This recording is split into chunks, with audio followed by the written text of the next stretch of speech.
এই মন্দিরটা তোমরা কম বেশি সবাই জানো। তো আমি গিয়েছিলাম মাসির বাড়ি, তো ওখান থেকে চলে গিয়েছিলাম চকগোপাল তারাপীঠের মন্দির। তো আমি গিয়েছিলাম আমার ভাইয়ের সাথে। তো কিছু কিছু মানুষের নেগেটিভ কমেন্ট করেছে, আমি দেখেছি। আমার ভাইয়ের সাথে আমি একটা পোস্ট করেছিলাম। তো যাই হোক, সেই কথাই পরে আসছি। তো ফার্স্টে গিয়ে আমরা এখানে পা হাত ধুয়ে নিয়েছিলাম। আর ওই পুকুরটার মধ্যে দুটো রাজহাঁসও ছিল। আর এই বোটগুলো চলে নাকি আমি ঠিকঠাক জানতাম না।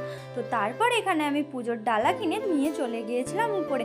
আর এখন হচ্ছিল সন্ধ্যা আরতি। তো আমরা সন্ধ্যার দিক করে বেরিয়েছিলাম। আর সন্ধ্যা আরতি হয়ে গেলে তারপর আমরা এখানে পুজো দিয়ে দিয়েছিলাম। তো এই মন্দিরটা তোমরা কারা কারা এসছো অবশ্যই কমেন্ট করে যেও। আমি কখনোই তারাপীঠের মন্দির যাইনি, আর এই ফার্স্ট টাইম এই দ্বিতীয় তারাপীঠের মন্দিরটা এলাম। তো আমার তো খুব ভালোই লেগেছে। আর মায়ের মূর্তিটা খুব সুন্দর। আর বাইরের দিকটা দেখো, প্রচন্ড মেঘ ধরেছে। তো আমি এখানে একটা রিলস বানাচ্ছিলাম, আর হঠাৎ করে মেঘটা ঢাকায় আমি আর আমার ভাই মিলে চলে এসেছিলাম বাড়ি। মানে আমরা এখন যাচ্ছিলাম গৌড়ায়। তো গৌড়ায় কিছু খাওয়া দাওয়া করে তারপর চলে যাব বাড়িতে। তো তোমরা কে কোথা থেকে ভিডিওটা দেখছো কমেন্ট করে যেও।